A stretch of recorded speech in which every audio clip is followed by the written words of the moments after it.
What is up, everyone? Happy Monday. Happy end of February. I hope you guys had a fantastic weekend. I hope your Monday is going really well. If you listen to us later on, I hope your week is going fantastic.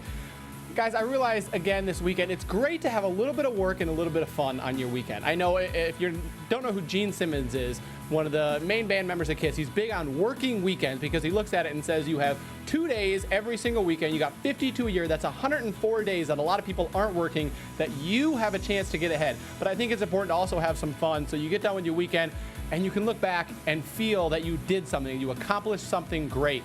And our guest today has accomplished a lot of things great. He's a good friend of mine. I'm so excited to talk with him and be able to share his story. He is the perfect example that if you think maybe it's too late in life to maybe change your mind and to kind of go a different direction, it is not. I don't care how old you are, you can always change and start and become successful at something else. He has more letters after his name than anyone else that I know of before and after. A Dr. Reverend CTACC PMO OA AFIS. We're going to dive into what all these mean. He did a different job for 20 years before becoming a host and becoming a professional organizer. Now he's one of the top professional organizers in the country. He is currently up for the Founders Award from the National Association of Productivity and Organization. Please welcome my good friend, James Lott Jr. Thank you. I want you to follow me around. Just give me an intro like that everywhere I go. Cheese and crackers. Well, you deserve it. I mean, literally, again, so we're talking about all these things. CTACC PMO OA AFIS, and you're an honorary doctorate. You're an ordained minister. Yes. Like, okay, so what we got? CTAC. What does that mean? My CTACC is my life coaching certification. Okay, PMO. That's a professional. It's a professional organizing organization. Okay, OA. That is organizational. Oh my God, geez, why different ones? There's so many different ones I do. There's so many that you don't even know. There's like, okay, so some of them are medical, some of them are organizing, some of them are life coaching. Okay, and then AFIS is... That's actually, that's an ag and farm insurance specialist. Wow. Literally, you do it all. I've done it all, just about. That is incredible. For you guys who want to be able to follow James on his journey through his ag, Dr. Reverend organization, everything that he does, all of his shows here that he does, you can follow him at James Lott Jr. on Instagram and Twitter, JR Jr. on Instagram, Junior spelled out on Twitter. Someone has it.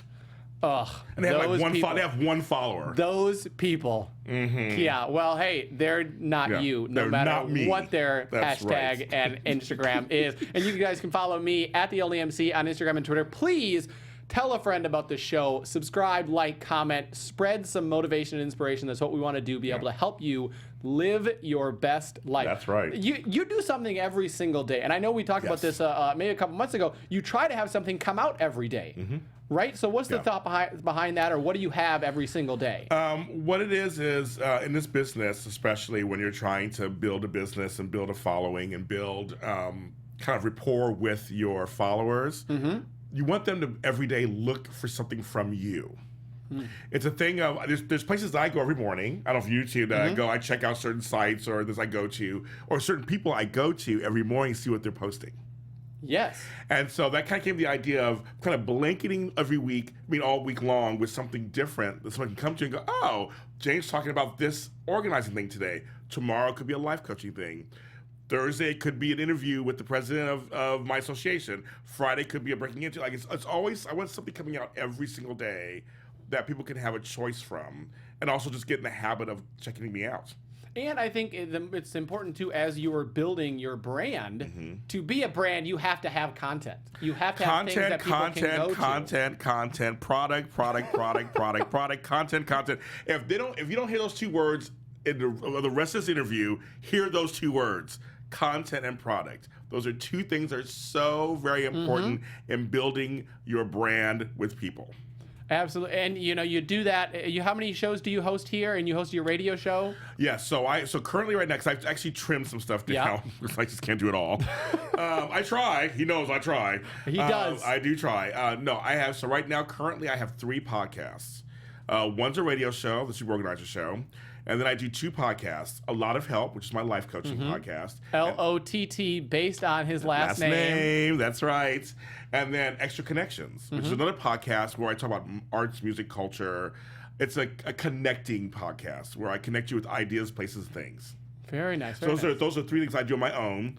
Then here at AfterBuzz, I do the When Coast Art After Show, which is on Mondays.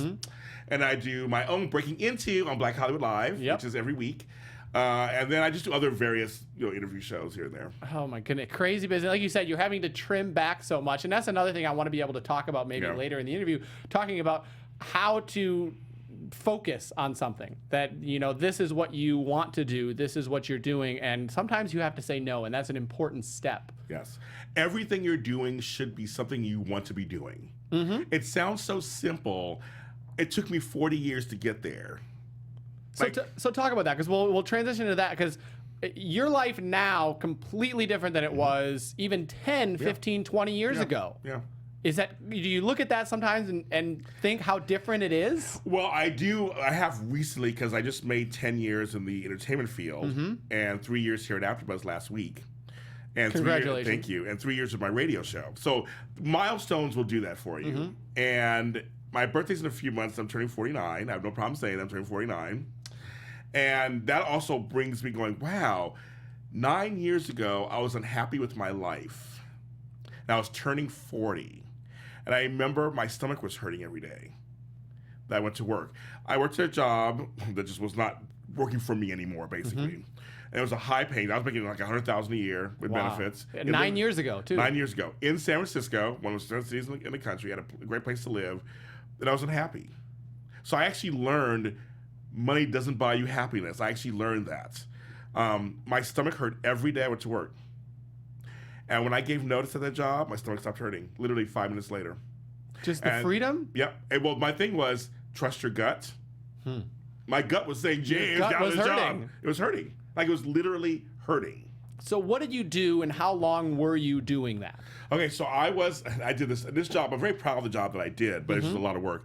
I was an insurance education specialist, and I handled all the CE for all the insurance agents in California and 30 other states. And I was also the event management director.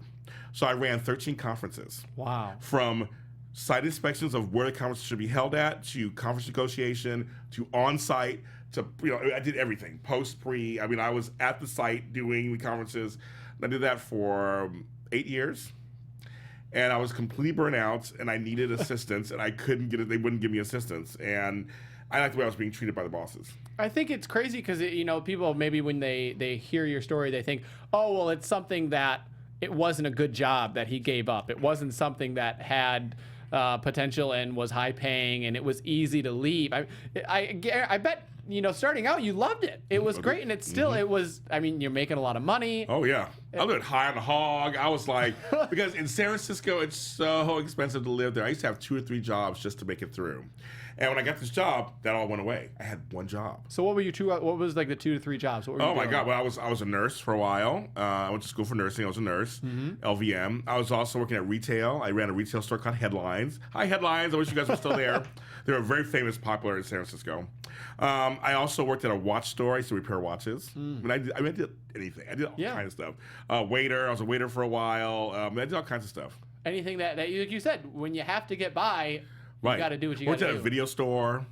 At Gramophone Video, they're gone too now. They're all gone, of course.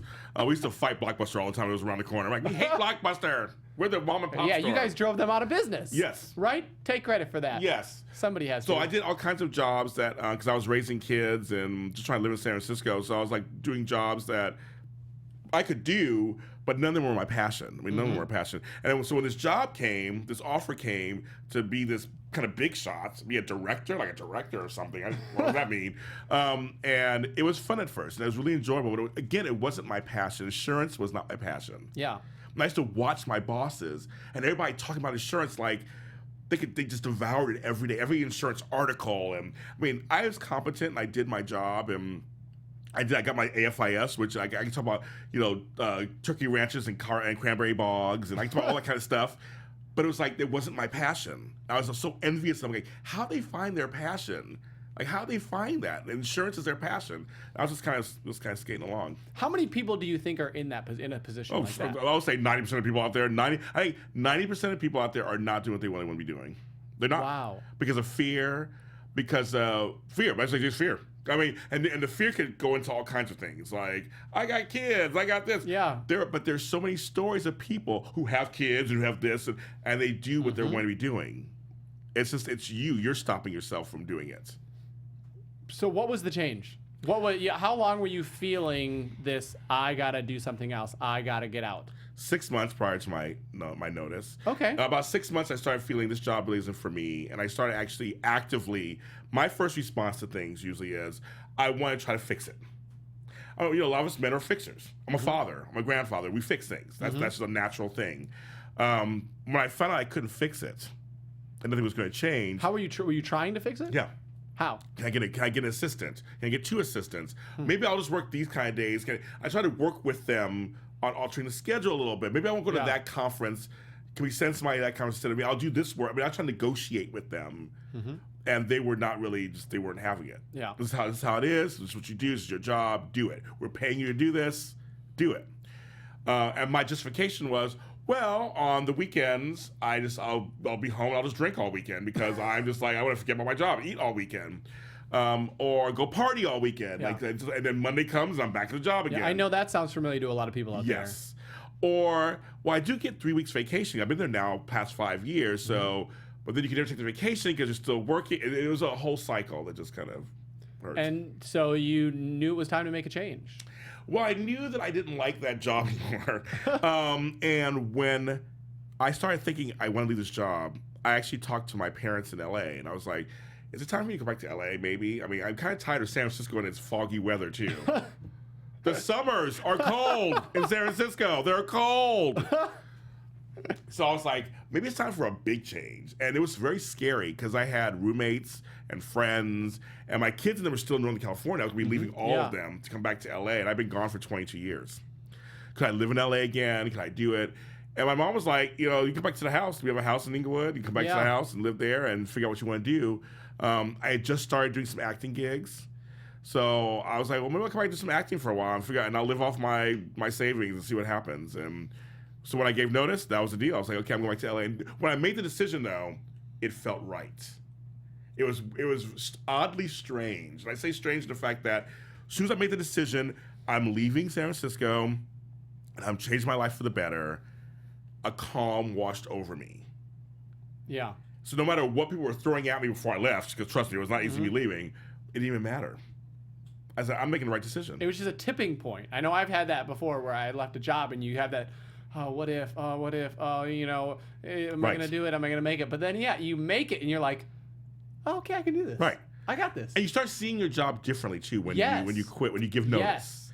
You're like, suddenly you're not as invested as you were before, and you can see it clearer. You separate you and the job. Yes. That you are not your job. Right. You are you, and this is the job that you're doing. And that's the lesson that we should carry while we're working. Yes.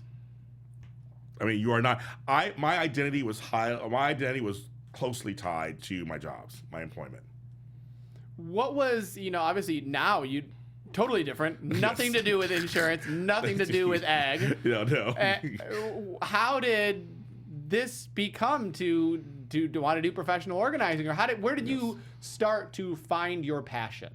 What happened was I came to LA. I don't know what it was. This was 2009, January. The weather was beautiful.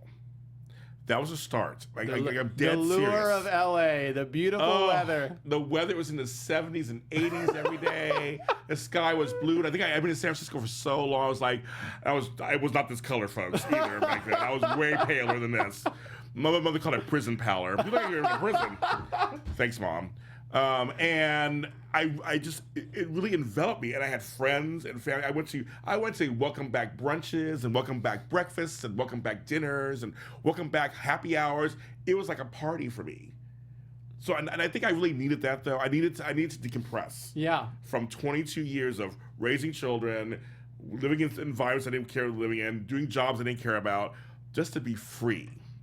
And I was turning 40 that year. I'm turning 40. Like, oh my God, it's exciting. I was excited about turning 40. I was like, I didn't like turning 30 for some reason, but turning 40, I was very excited. And I just said, okay, well now sit down. I had no jobs, available. I had nothing ahead of me except for one acting job on a show called Privilege, which only did one season. On what kind of show was It this? was on WB. Nice. Or UPN. No, it was WB. And it was a show called Privilege, and it was about these two sisters, and it was a great show. But I starred in the season finale, that whole season and series finale. Kathy Griffin was there. There was a gay wedding between two characters on the show, and I played like one of the brothers. And I'm totally in the episode wearing my blue shirt. I had my own blue shirt, and I'm lifting him, and it was a fun experience. But and I had one commercial with the Can You Hear Me Now guy. For back then when he had the other company. He was Verizon. Yeah, and I did a commercial there out in Downey Studios. I did that. Those were only two jobs I had set up. Other than that, I had no jobs. And I thought, this is the first time since I was 15 years old I had no job. Was that exciting? Because you said you were really excited. I don't know, It was exciting, and then it set in a little bit. I have no job. Yeah. What does that mean? I'm turning 40. What does that mean? I realized I hadn't looked for a job in about 15 years. Wow. Because the last couple of jobs I got were through referrals. Yeah. Friends. You're not applying to things. You're not shotgunning out resumes. No, I had to. I mean, do I get a headhunter? There was like, well, what do you want to do? So I sat down. This is a story I tell everybody. It's really quick. I sat down, got a pad of paper, wrote down every job I ever had, and wrote down all the positives of every job that I did, what I liked about that job. And things kept popping up. Filing, customer service. I like working mornings. I don't like weekends. All these things kept popping up. And I sent it to my Aunt Faith. I love you, Aunt Faith, who's my spiritual advisor, and she's a pastor. She said, you have a business in there. Those three or four, however many words they are, that changed my life. Because I was like, what do you mean? I always thought entrepreneurship was for somebody else. And then it goes for me. It's for somebody else. She goes, you have a business. I can't tell you what it is, but you have a business in there. And I really looked at it. And then I found a book while I was just out about my travels. And it was an organizing book. And for some reason, someone said, buy it. It was on sale. It was like half-price book or something. And I was reading it, and I'm going, this is me. It was divine intervention. I mean, I couldn't even, and the names, the super organizer came to me in a dream. You just... I had a dream, and I was like, woke up, super organizer. Just like that, like a crazy person. Super organizer. Oh my God, I have Tourette's or something. Super organizer. And I wrote it down. I had a dream the other day. I dreamt of a word called, the words were depressed horse. I'm singing on this show right now. I don't know what it means, what it's going to turn into. I only dream words like maybe once every 5 years, and it turns into something. I dreamed depressed horse. I don't know what that means, everybody. I'm just saying. We're going to find it. Make sure you follow James Lott Jr. on Twitter to be able to see the revelation. I wrote it down. I don't know what it means, but someone said write it down. But it's the same thing with super organizer. Somebody said write it down. And I looked it up. No one had super organizer, which I was shocked. And then I started the path. I said, what do I do? What do you do to be an entrepreneur? I've ran companies before. I know business and marketing. But I was like, what do I do? And I just went from there. I think a lot, I'll be honest, when I first kind of thought about organizers, is that a big career field? A lot of people think, oh, well, people are organized. What are you talking about? I organize myself. That is a great question, actually, because all of us, we have new people come into the business like, I know you can make money off of this. Organization, let me tell you something. Organization crosses color, gender, age, race, class. It crosses countries. It crosses everything. Organization, time management, and productivity affect every single person on the planet, whether you're 2 years old to 102. It's one of the few professions that everyone needs some form of kind of organization to get through your day. So with that said, there's tons of work out there for everybody. Like I said, I'm part of this group called the National Association of Productivity, and they just changed their name, and organizers. It is an organization that's all over the world, it's all over the country, and there's chapters in every big city. And basically, we're out there farmed out there for people to get organized. I'm not talking just hoarders. We're talking small business owners. We're talking moms at home with 3 kids. We're talking young solo men who are out there trying to get their lives together. That we lose an average of 17 minutes a day trying to find our keys. That's mind blowing. 17 minutes sounds like, well, it's not that long, but it is a long time. Yeah. to be looking for stuff. And again, you know, the more conversation we've had, it doesn't. You could have papers all over the place on a desk, and you're trying to cipher through it. And it's amazing to think about the time lost searching for things and being, you know, oh, I'll get this later. I'll do this later. And then later comes, and the stack is now this high. And think about the magazines. I'm going to read that magazine. I'm going to read that article in that magazine. I'm going to do it. 20 magazines later, they're all sitting there with articles you're going to read at some point, right? Mm-hmm. Now it's sitting on a desk. So now you have no desk space because you have magazines you're going to read at some point, which you never do. You can't put your laptop on your desk because that's all. I mean, it literally stems from stuff. People who don't have trash cans. I have had clients who have no trash cans or very little of them. One here and one there. I always tell people you should have a trash can in every room almost because it's easier to throw stuff away. Yep.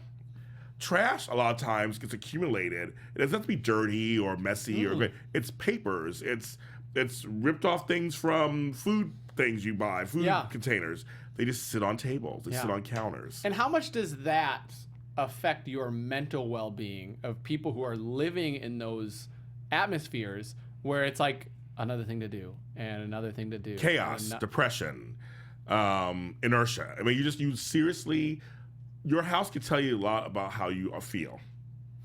The outward appearance does represent your inward appearance. And I know people who have houses that it looks exactly like how they feel, exactly how they feel. And when it's clean and spruced up and everything's in order, I've had people cry, hug me. I'm talking men and women. Like, oh my God. I had a client the other day who told me, thank you, James, for giving my desk back. It's been 4 years. 4 years of not being able to use something in a house. Time goes by fast. It happens. Because you adjust to it. So I can use that desk. Well, I'll get a TV tray and I'll work over here today. Or I'll sit on top of the papers and I can type. I can kind of still type. You know what I mean? Like you find your way. You find ways of adjusting to your mess, and you think you're winning, but you're not. I think that is life thing. Yes. Like that, literally what you said of you find ways of adjusting to your mess. You find ways of like, instead of actually fixing the problems that are out there, oh, I can make do. Oh, I can do this differently and it'll be okay. But the baggage is still there. This is a deep life. Well, you know, and that's the thing about when I got into organization, and my first clients, my first clients were hoarders actually. I mean, I dove right in. I was like, okay, let's go right in. And I really saw that when I'm there, for many of my clients, I'm a surrogate father, surrogate son, surrogate boyfriend, surrogate house cleaner, surrogate assistant. What I do is psychological. There's a physical aspect of actually cleaning up a space. But when you walk through the door, you have to be non-judgmental and respect their stuff. That's not always, and if you don't have that temperament, you can't do it. I have it. I used to be a nurse, so I think I kind of have it from that. And I've had kids. I know how to treat people because I have my kids. But if you don't have that temperament, you can't do it. You have to respect their stuff, respect their space, and not judge them while you're there. That's the whole thing. There's a lot of hand-holding. There's a lot of stopping and starting. It's not you just come in and throw everything out and you're done. That's just a Band-Aid. That's not the answer. It's about showing them habits, habit-forming techniques, showing them why this is better than that. It's a lot. That's why I became a life coach, certified life coach later, because I was like, I'm actually coaching them at the same time. And there's times I have to stop and I coach. Then we go back into the actual physical organizing. It's a little about, like, they're kind of twin. I was saying they go hand in hand to a certain extent because of the way you're living impacts your organization. Why do you come home and just drop everything on the couch?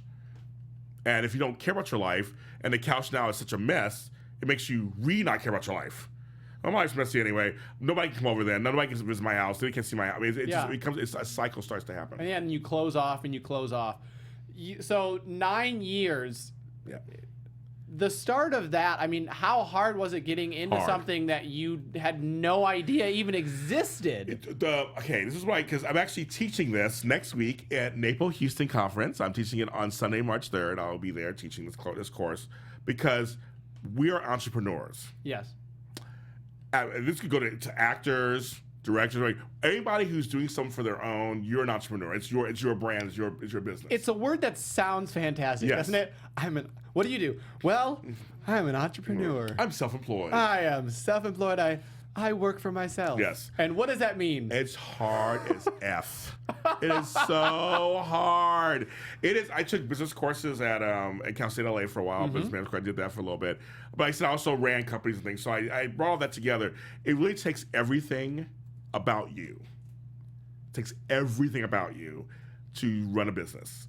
And you learn a lot about yourself while you're doing it. And I found I like being the boss. I do like that.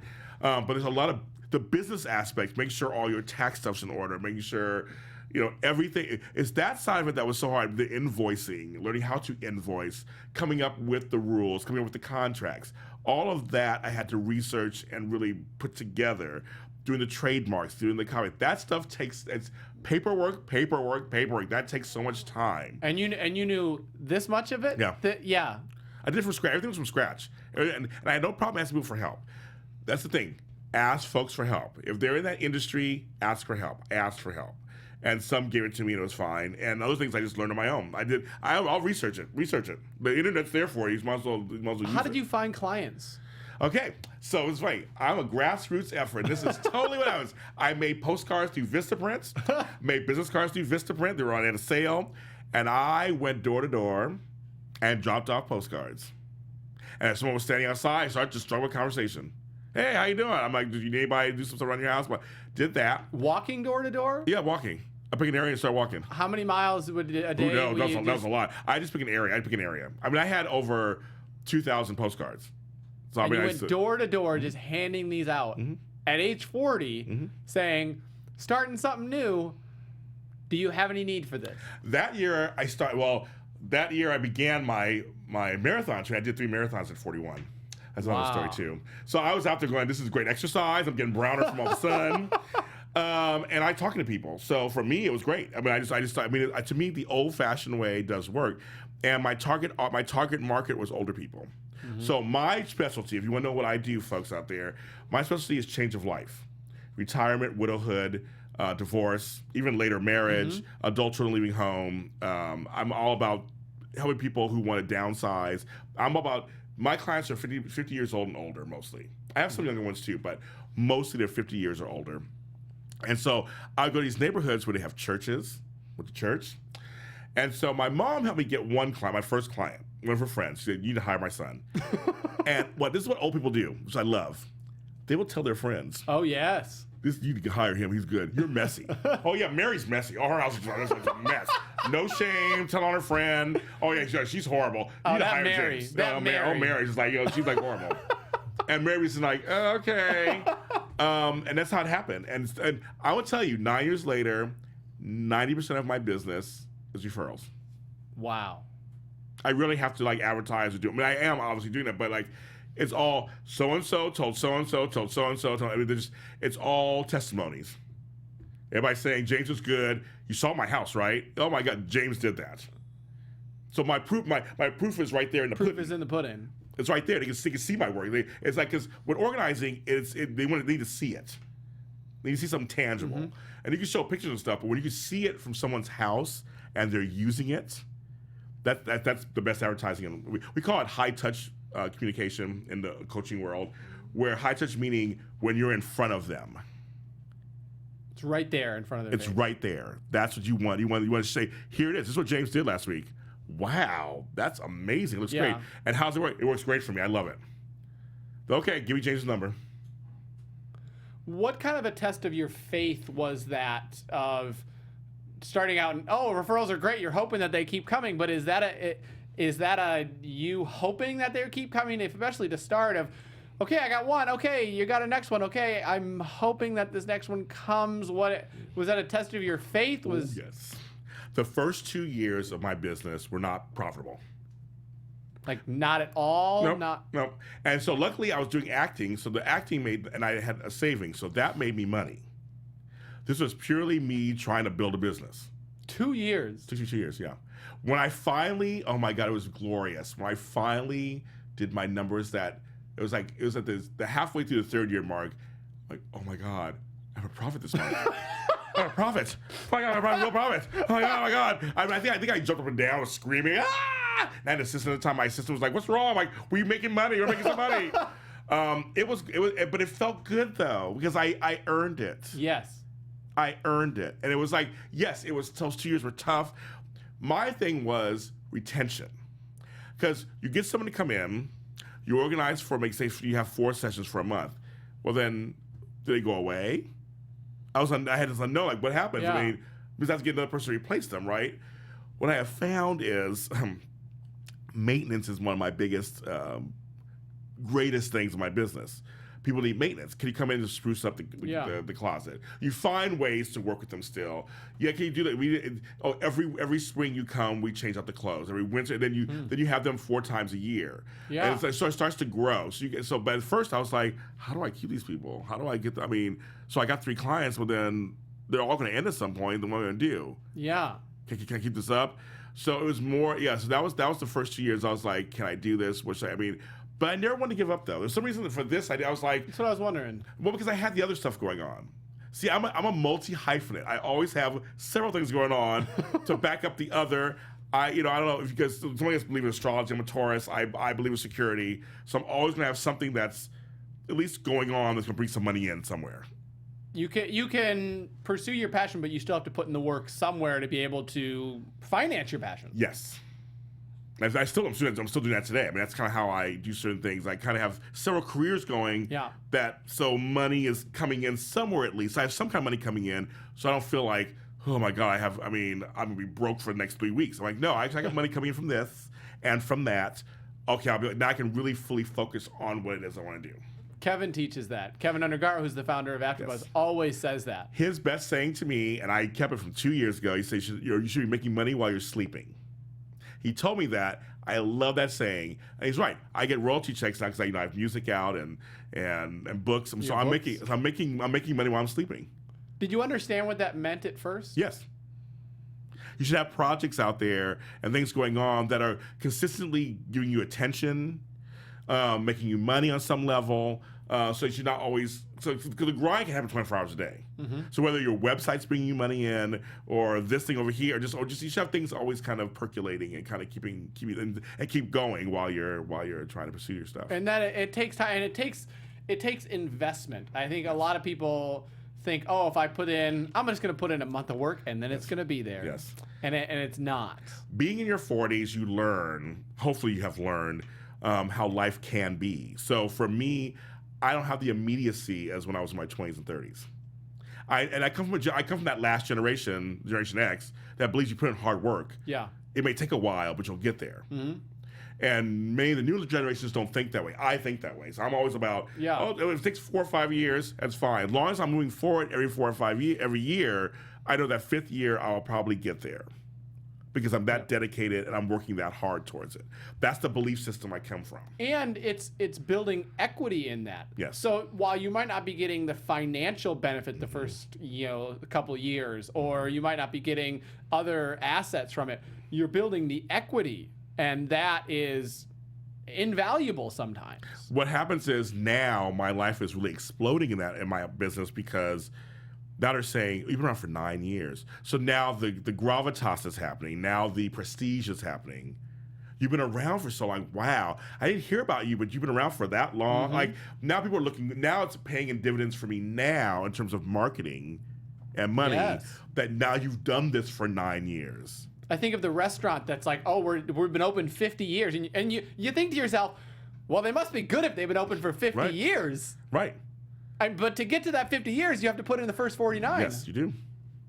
So folks are now looking at me and going, oh, he's been around he has all these certifications. And so meanwhile, while I was not making lots of money, I was doing things to better myself. I became a notary for a while, so I was doing notary stuff. I was doing things like, okay, what can I do? But it taught me to really be present in life and really pay attention to what's going on in my business. So if I have to change things a little bit, and like I said, let me offer some concierge services during the holidays, and that brought some money in. I was like, oh, that's kind of good, and keep that in mind every holiday. Like I found it forced me to be present and look for ways to make money. I was gonna say, what have you learned about yourself the past 9 years? If you look back, how have you changed the past 9 years, and things that you learned of, like, I didn't know I could do this. I didn't know this about me. I'm calmer. All right, because I have a mouth on me, folks. Ooh, I come from a family of mouths. I'm much calmer than I was 9 years ago. Did you know you couldn't be that calm? Who knows? Back then, who knows? I was running my mouth. I don't know. I was a good worker and everything, but things pissed me off. I let everybody know, and I was just done. But nowadays, I know how to shut up. I know when to shut up. I know when to sit. In the last 9 years, I've become more faithful. I talk to God all the time, and God steers me in many directions for my decision making, and I have no problem saying that. Mm-hmm. That's been something that's increased in the last 9 years. I just believe more, and that's what I learned myself. That now I can believe and trust more that if I do hard work, at some point someone's going to see it, and I'm seeing it come to fruition. That's just right now. But the other thing, and the last thing I learned about myself in 9 years was that I'm a doer. I've always been a doer. I've always been a person just do. But I'm a doer. And now with technology and how things are these days, I'm able to do all things that I do really easily. Have your values changed the last 9 years? Yeah. I live with less, and it's okay. All I need is enough money to pay my bills and take a few trips and go eat. That's how it's changed for me. And see my grandkids. That's all I really care about these days. Yeah. Before it was like, get all the money I can so I can get expensive this and that. And that. I don't even care about that anymore. It's more about just having enough money just to be able to live, survive, save, whatever that is. And I don't think it's a bad thing to kind of go through those phases of going through the phase. I mean, when we're all young and you're like, oh, but I want this nice thing. I want this nice thing. It's not bad to have that because it teaches you when you get older of like, I guess I don't need that. Well, here's the thing. I like beauty. I do like a few things. Do like that. I like to go out to eat expensive restaurants, but no. But for me, it's not the end all. And I've learned to live with less. And I've learned to say that I have not sacrificed anything. People say you have to sacrifice. It was not sacrifice. I just adjusted my thinking of how I live, how I see things, how I view things. My thought process is much different. I've accomplished and gone through so much personally in the last 9 years that it's really given me a thick skin in my personal life, professional life. You mentioned that things are coming to fruition and people are seeing you that you didn't even know. What have you learned with that in the past, 6 months of Yes. Oh my God. People, you never know who's watching. Right. That is the thing. Do good work always. Do your passion, do what you love, do it well, do it for you. Everything else will come into your lane. You stay in your lane. I would say stay in your lane, go down and just keep going. Other things will pop up. You never know who's watching, who's going to pick up on it, who's going to see it, and what kind of power they may have to help change your life. But just do it for you. Just do your stuff. Don't worry about anybody else, what anybody else is doing. If you want to make an album, then you make an album for you. You release it for you. Now, if folks pick up on it and like it, then that's great. That's the bonus. Mm-hmm. But you're doing it. Everything that I do is for me first. Anything I do is for me first. And I think we were talking last night about the book, and you were like, why have I seen a big increase in books? Because it was attached to some other project that you had no idea about. But if you hadn't put it out, it never would have happened. Here's something that's really funny. So today, I just announced, I'm going to be announcing on the show, my new single, My Soul Needed Cigarettes. It's my new single. It's my sister dreamt of that phrase, and I wrote a song. It's actually a really serious song, actually, but it's a dance song, from my upcoming first ever album that's coming out in the spring. The album's called Songs from My Inside Voice, the name of the album. And I just from that, why I bring this up today is that it's really crazy. I did one song, I Am Ready. That was like my little minor hit last year. And it was a one-off. But someone contacted me and said, James, you should do more music with your spoken word. I have 7 singles released right now, and an album coming out. And I just recorded with an orchestra. So people are coming to me saying, I want to talk to you. I wrote a song for somebody. Someone came and said, let me write a song for you. Another example, my radio show, I got it from my blog. My brother said, you should do a blog. I did a blog, wrote it for a year. Adrenaline Radio, shout out to you guys, came to me and said, you should do a radio show based on your blog. Never would have happened if you didn't do step A. Right. Step A leads to step B, leads to step C. But also, I did it for the blog. I did it for me. I did it for me and my followers, and we did it. And I wanted to be on radio at some point. I'd love to, but it was never. I didn't worry about it. But someone saw it. Mm-hmm. That's my point. Put out good product. Put out the best you can, and do it for you. And just be aware people could be watching you. Final piece. What advice do you have for someone who? 30, 35, 40, 50, whatever, and it maybe has that gut feeling that is like, this is not what I want to do, but I've been doing it for so long. So is it worth it to just stick it out to retirement or follow something? What do you tell them? You will survive if you quit that. You will survive. You will survive. You will survive. Trust me, you will survive. Also, you should never stop dreaming. My aunt, who's in her 70s, dreams all the time. And that, to me, is an inspiration for me because I know for me, I've had a lot of death in my life. And for me, those folks can't dream anymore. Mm-hmm. They can't change their lives. And I'm still here, and you're still here, so you can. You always have several choices. Always. Whether you see it or not, trust me, you have several choices all the time. So just do it. Do it for yourself. Trust me, you'll be so much happier when you do stuff for yourself. I'm not saying it's easy, but it's just you need to just never stop dreaming and just do it. Fantastic. James, thank you. Seriously, thank you. I've always looked up to you and your story because it's one that is you changed. You literally were doing something until the age of 40, and it was like, no, I'm going to do something different. And now 9 years later, look at how incredibly successful you are. Again, the 8 books that you have out, 7 singles, you have an album. In addition to all your shows, the shows here on AfterBuzz, the shows on radio, you're getting brought literally around the country to speak. Yes.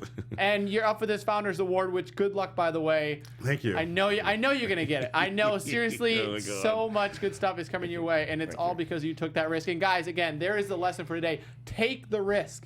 Take the risk. Jump off the edge. It's going to require some work. It's going to take long hours. It's going to take bruising your knee maybe once or twice. But the more you hit that wall, the more you can break it down and get through it. And that's where the success happens. Guys, thank you so much again for joining us. We're live every Monday here on YouTube. We are also found on Apple Podcasts. Tell your friends. Share the inspiration. Like, comment, subscribe. Guys, please, please, please do that. Always trying to just make life better for those around us. Yes. James has done just that. Thank you guys for joining us. We'll see you next time. Thank you. From producers Maria Menounos, Kevin Undergaro, Phil Svitek, and the entire Popcorn Talk Network, we would like to thank you for tuning in. For questions or comments, be sure to visit popcorntalk.com. I'm Sir Richard Wentworth, and this has been a presentation of the Popcorn Talk Network. The views expressed herein are those of the hosts only and do not necessarily reflect the views of the Popcorn Talk Network or its owners or principals.